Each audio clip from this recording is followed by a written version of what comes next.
Private security भी है, क्योंकि प्रोमिनेंट सिंगर हैं, पंजाब की सिक्योरिटी तो बाद में मिली, प्राइवेट सिक्योरिटी भी रखते हैं। और एज पर एसएसपी गौरव तूरा, प्राइवेट सिक्योरिटी भी उनके पास नहीं थी। सो पंजाब पुलिस के 2 कमांडोज उनके साथ नहीं थे, प्राइवेट सिक्योरिटी उनके साथ नहीं थी, जो उनकी बुलेट प्रूफ मिली हुई है गाड़ी उनके पास नहीं थी। सो ओवरऑल जिस तरह उनकी रेकी होती है, टोटली सिक्योरिटी वाइज वो एक्सपोज हो गए थे। और आई थिंक इसी चीज का फायदा उठाया जो उनके ओपोनेंट्स थे, और ये क्लियर हो गया है कि जो गैंग वॉर पंजाब में होता रहा है, ये गैंग वॉर की राइवलरी है। कुछ कह पा रहा है या फिर किसी की तरफ से कोई जानकारी? वो जा रहे थे जवाहर के गांव, उस जगह पर क्यों जा रहे थे कि सब कुछ, सारी सिक्योरिटी अपने साथ, जो कमांडोज होते हैं उनके गाड़ी भी उन्होंने छोड़ दी, और इन सब के बिना वो जा रहे थे वहां पर?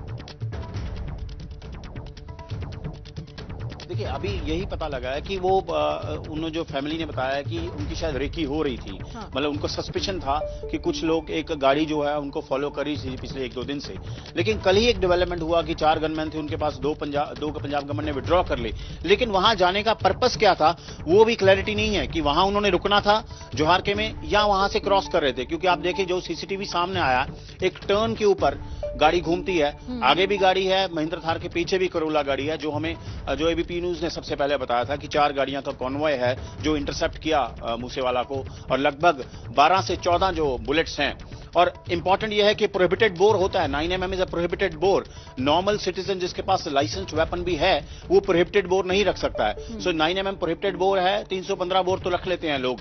और लेकिन एसएसपी ने ये भी कहा है कि AK-47 रूल आउट नहीं करते हैं, लेकिन 9mm और 315 बोर जो है वो कंफर्म किया है कि उससे बुलेट फायर हुए हैं। और विंडशील्ड पे अगर गिने भी तो 12 से 14 बुलेट मार्क्स जो हैं, जिस तरह सिद्धू मूसेवाला ड्राइव करते उस तरफ, और जो को ड्राइवर थे उस तरफ भी बुलेट मार्क्स हैं।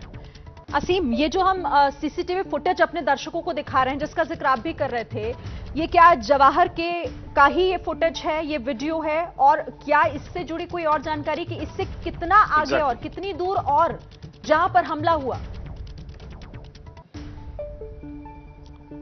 पुलिस बेसिकली रिकंस्ट्रक्ट करने की कोशिश कर रही है पूरे इंसिडेंट को।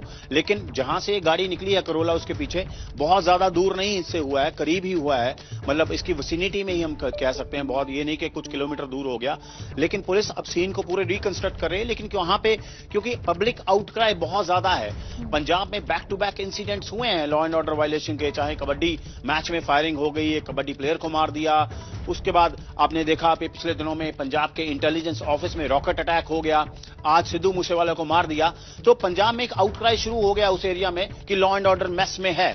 लेकिन पुलिस उस पूरे सीन को रिकंस्ट्रक्ट कर रही है। लेकिन पुलिस के लिए एक इनिशियल कामयाबी ये है कि उनके हाथ में सीसीटीवी लग गया है, और उन्होंने ये भी तय कर लिया है, पता लग गया उनको कि ये एक इंटर गैंग राइवलरी है और गोल्डी बराड़ इसके पीछे है। सीम, एक बहुत महत्वपूर्ण सवाल यहां पर यह भी उठता है, देखिए कानून व्यवस्था